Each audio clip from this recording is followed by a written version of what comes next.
Jamal Price, and the question that I'd like to focus my research on is hitting more home runs and breaking records the sole reason why MLB players use steroids? Now, just for a quick clarification, I'm using the term MLB to describe both Major League and minor league players. They're both affiliated with MLB as a whole. Minor league players just being players who aren't quite good enough to make it to the top-notch major leagues, but are better than the rest of the competition in America. And now I'll move on to my first source. And this perspective hasn't been taken on a lot by baseball fans, fanatics, and writers, but this article focuses on: is PEDs, performance enhancing drugs, otherwise known as steroids, are they abusive or addictive?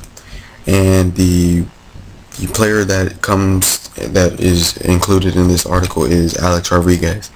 The main question here is, does Rodriguez have a substance abuse problem? Now, steroids initially don't have the same effect as other addictive drugs such as cocaine, but over an extensive period of use they can show similar effects on the chemicals in the brain such as dopamine, serotonin, and opioid systems. Another point that this article makes is that these players may use steroids in order to avoid American stereotypes and social pressures, and the biggest one focused on here is weaknesses. Over a course of time, players may lose their speed and agility and start to lose some of their muscle, so they may take these steroids in order to get back that manly physique of theirs. As for this article, this is basically a conspiracy theory that the MLB chose to turn a blind eye and allows steroid usage to go on in order to get back their ratings and popularity on TV.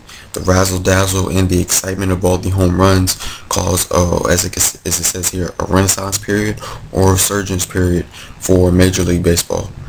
And also in this article found on page 561, let's scroll down here, it's going to talk about minor league players and their possible reasonings for using the steroids. It says here that the prospect of a professional career is uncertain, and so these minor league players may use the drug in order to become good enough to play at the major league level. So this may give them that extra boost they need to make it to the big times. On to the next source, and this is saying that most steroid users are not young Hall of Famers on the rise, but like I kind of said before this, players just trying to make it to where they have a sustainable job. They are looking for what drugs clearly cannot provide the kind of boost and production that they need to sustain a solid major league career.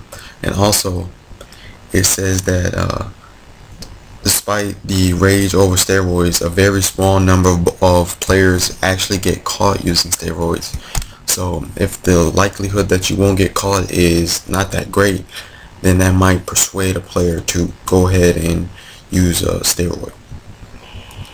As for this article, it talks about Jose Canseco, who I'll also discuss later on in my presentation, and one of his key points as to why he used steroids was not for the home runs that he hit, but it was to keep him in the game.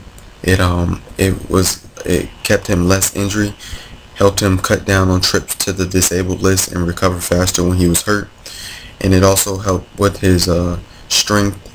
Well, obviously his strength, but also his quickness, and he states that most importantly it helped with his stamina, which isn't looked at in most steroid users. And lastly, this is just a small excerpt from another player who also says he didn't use it for his size per se, but he did it for his fast, quick muscles in order to help with his speed and agility.